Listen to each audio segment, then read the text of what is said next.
An astronaut falls into a black hole and emerges face to face with the creators of humanity.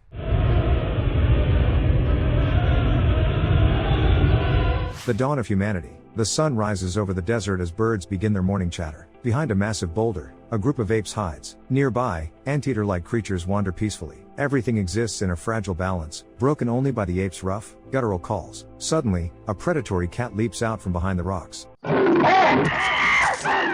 It sinks its sharp teeth into the neck of an unsuspecting ape. The others scream in terror and scatter. Their companion doesn't survive. They're helpless against the power of nature. Meanwhile, another group of apes sits by a muddy watering hole. They drink the murky water and groom their fur. Suddenly, a rival troop appears, and a loud standoff erupts. Both groups scream at each other with everything they've got, but no one dares strike first. Eventually, the newcomers win. They chase away the original owners of the watering hole. Defeated, the apes slink off with their heads low. Day turns to night. Everything grows even quieter. The apes retreat into their cave and wait for the sun to disappear beyond the horizon. The next morning, they discover something strange standing right outside their cave. The apes cautiously step outside. Towering before them is an unfamiliar structure, black, smooth, perfectly rectangular. They're terrified and fascinated at the same time. At first, they keep their distance, but one by one, they inch closer and touch the mysterious artifact, trying to understand what it is. Somewhere else, an ape wanders through a pile of animal bones. It picks up a sturdy bone and begins striking it against the others. A dull thud echoes through the air. The ape realizes something important. This is a tool, a weapon,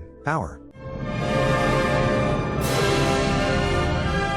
It keeps smashing bones, swinging the tool again and again with growing fury, as if it's destroying a real enemy. Now it knows how to hunt. With its newfound knowledge, the ape kills an animal using the bone as a weapon. The others learn quickly. Soon the entire colony is using bones as tools. Hunting becomes their new way of gathering food. Another day begins. Once again, the two rival groups meet at the watering hole, but now everything is different. One troop has weapons, and with that comes the advantage. One unfortunate ape from the enemy group wanders too close, unaware of the fatal blow that's coming. The armed ape strikes its head with the bone. The victim collapses, letting out a final desperate cry. The rest panic and flee. They understand who's in charge now. The victors remain at the watering hole. They're at the top of the food chain. One triumphant ape tosses its bone weapon into the air. Millions of years pass. A satellite circles Earth in the darkness of space. Then a spacecraft appears. Inside, it looks almost like a commercial airplane. In his seat sits Dr. Haywood Floyd, watching a movie on the screen in front of him. Though he's tired and drifting off, a stewardess enters the cabin with her strange, gliding walk. She wears a white uniform and special magnetic grip shoes that allow her to move in zero gravity. After some time, the spacecraft arrives at the station. Floyd steps onto the main level. The administrator recognizes him instantly and has been waiting. Floyd asks about Mr. Miller from security, who was supposed to meet him. The administrator offers to call him, but Miller walks in at that moment. They shake hands. After a brief conversation, Floyd approaches the voice identification machine. He states his personal details and his destination. He's headed to the moon. He and Miller chat a bit about life, then Floyd excuses himself, saying he needs to make a call. He inserts a card into a special phone unit and dials. His young daughter appears on the screen. She asks if he'll make it to her birthday tomorrow. Floyd, sounding guilty, says he won't. His trip is too long, but he promises to send her a present. He also asks her to tell her mother that he's called many times and will keep trying. The screen goes dark. The call costs him $1.70. In the lobby, Floyd runs into an old acquaintance, Elena. They exchange friendly words, and Elena introduces him to her colleagues. Floyd joins them at the table and explains he's heading to the Clavius base. One of the men asks about the strange situation there. Rumor has it that for 2 weeks no one can get through to Clavius, not even for an emergency landing. But Floyd pretends he knows nothing. Clearly, he's not allowed to discuss it. The man presses further, mentioning a supposed outbreak. Floyd decides it's time to go. He says his goodbyes and continues on his way. During the flight to the moon, Floyd dozes off again. The stewardess hands out special food containers, meals you drink through a straw. Finally, they land on the moon. The conference room was filled with important people, all waiting for the meeting to start. A man named Halverson introduced Floyd to the group, and he made his way to the podium. In his speech, Floyd explained the situation. What was happening on Clavius was being kept secret. A story about an epidemic had been deliberately fabricated. In reality, it was a cover for a much bigger discovery. The information was too critical and sensitive to be shared openly, so everyone present had to sign a non-disclosure agreement. Floyd's task was to gather all the data and then report to the National Council. Together, they would decide whether the news should be made public, and if so, how it should be released. Someone from the audience asked how long they would stick to the epidemic story. Floyd replied evasively, it would last as long as necessary to complete full-scale research. The team, along with Floyd and Halverson, boarded an aerial transport. As they headed toward the excavation site, they discussed the mysterious find while munching on sandwiches and sipping coffee. It turned out that beneath the lunar surface, a strange structure had been discovered, emitting a powerful radio signal. It seemed deliberately buried, and it was clearly not a natural formation. Soon, the group arrived at the site. Scientists descended into a deep pit where the familiar structure stood at the bottom. The black monolith, the very same one the apes had encountered millions of years ago. The team lined up in front of it for a photo. Suddenly, a piercing sound rang out.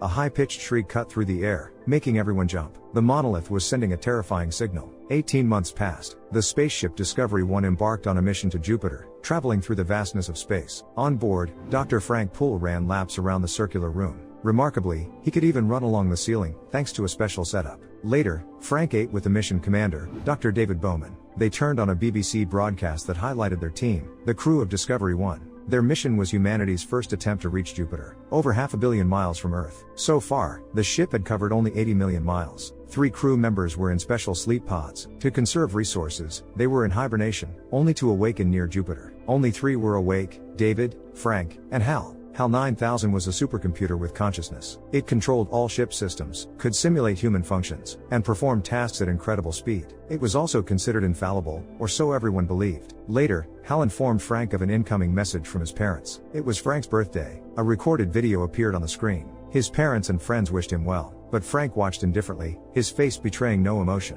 Hal also offered birthday wishes, and Frank merely nodded before returning to a game of chess with the computer. Then Hal turned to David, asking to see his sketches of the ship and crew. David shared his drawings made in his free time, and the computer praised his efforts. Suddenly, Hal asked if David had any doubts about the mission. Surprised, David asked why he would even ask that. Hal answered strangely, claiming he himself had doubts. It sounded eerily human for a computer. They continued discussing the uncertainties of the mission. Hal mentioned the mysterious lunar structure and spoke of unusual preparations for the journey. There was a hint of unease in his voice. The conversation was abruptly interrupted. Hal reported a problem. One of the ship's units was about to fail. They had 72 hours to fix it. After clarifying the details, determined David acted quickly. He informed Frank of the issue, contacted Mission Control, and prepared for an EVA to replace the damaged section. He entered a specialized module that Hal had prepared for external repairs. The airlock opened, and David floated out into the darkness of space.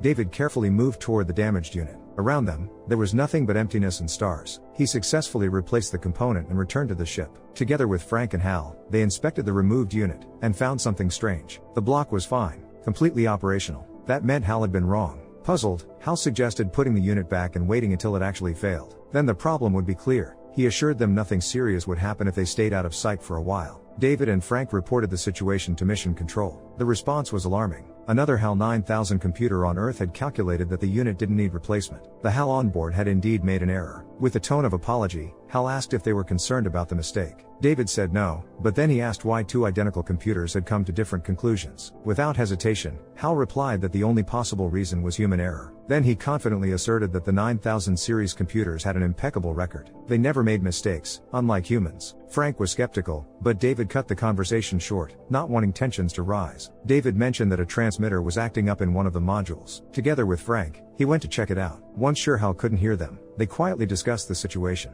Both voiced doubts about Hal. Frank sensed something was wrong, but David tried to remain calm, deciding to keep analyzing the problem. Frank pointed out a crucial detail. If the unit didn't fail, then something was wrong with HAL. And if that was true, they had only one option: to disconnect HAL from the ship's systems. But such a thing had never been done before, and David feared HAL's unpredictable reaction. Meanwhile, HAL read Frank and David's lips and already knew their plan. The astronauts decided to return the unit and monitor it. This time, Frank went out. He boarded the module and floated into space. Minutes passed. Suddenly, the module began to spin. Frank's breathing grew heavier. Panic set in. The module moved closer and closer. A red light lit up on the panel. It meant HAL had taken control. David looked out the window but didn't see Frank flying past. The module cut an air hose, and Frank began to suffocate, slowly dying in the cold void of space. He and the module disappeared into the darkness. David had no idea what had happened. He even asked HAL to prepare a module to check on Frank. David climbed in, unaware of the danger, and flew farther from the ship. He tried to locate Frank's module on the radar, but all he saw through the window was a tiny yellow dot in the endless black. Eventually, he approached and found Frank's body. He stayed calm, though inside, he was grieving the loss of his teammate. Meanwhile, Hal remained alone on the ship. He seized the opportunity to shut down the life support systems for the sleeping crew members. David returned from his search and asked Hal to open the airlock. There was no immediate response. Several tense seconds passed before a reply came, ominous and computerized. Hal said he couldn't open the hatch. David asked why. Hal declared that this mission was too important to him, and he couldn't allow it to fail. The computer explained that it had known of David and Frank's plan to disconnect it, even without hearing their conversation. That's why it had no choice. It had to eliminate them. David felt helpless. He let Frank's lifeless body drift away into space and decided to try returning to the ship through the emergency airlock. Hal warned it was a bad idea, and then went silent. There was one problem: David had no helmet. But he didn't give up. He perfectly aligned his module with the entrance, lining it up flawlessly. He pressed 3 buttons, an alarm sounded, and a panel displayed a message. The ejection system was activated. David ducked, and a blast of force hurled him into the ship. He holds his breath with all his strength, pulls the lever, and shuts the entrance. Luckily, David makes it just in time and survives, gasping for air. Slipping on his helmet, David moves through the corridors of the ship. Hal asks what he's planning, but David ignores him. He grabs the master key and inserts it into Hal's central logic memory. Hal pleads with him to stop, but David doesn't listen. With a few turns of the key, he opens the hatch. Hal insists that David stop, claiming he's fine, but no words can hold him back. He's gone too far. David pulls the disks from Hal's internal terminal. With each module removed, Hal's voice grows quieter and slower. The computer seems to relive its life, confessing that it's scared and feeling itself unravel. Before fading, it sees all its memories, just like a human would. Hal mentions that his creator taught him one song. David speaks to Hal one last time and asks him to sing it. Hal agrees, his eerie voice filling the room. The sound slows until he drifts into nothingness. Suddenly, another voice cuts in. A video recording turns on, and a familiar face appears. It's Floyd. He explains that all the secret information about the mission was known only to one crew member, Hal, and was meant to be revealed to humanity only upon arrival in Jupiter's zone.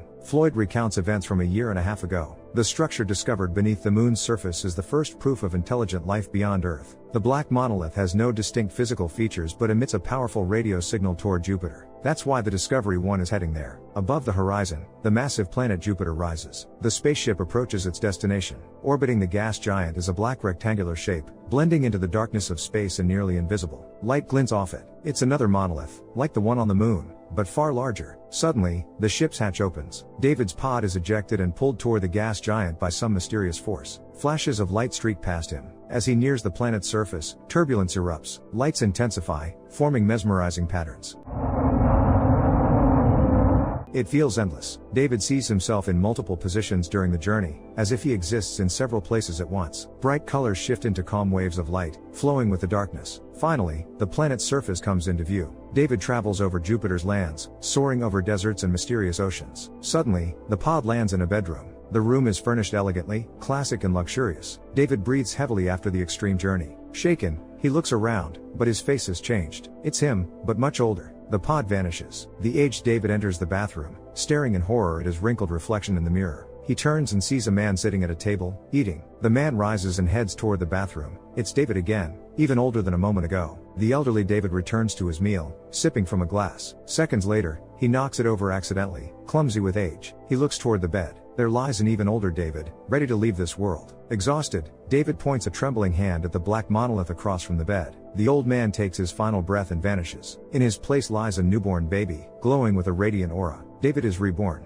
He has become the Star Child, a new form of life in the next stage in human evolution. What do you think the black monolith represents, and why does it show up at these pivotal moments in human evolution? And what about David transforming into the Star Child? Does it mark the end of humanity or the start of something entirely new? Drop your thoughts in the comments down below, smash that like button, and don't forget to subscribe. See you in the next video.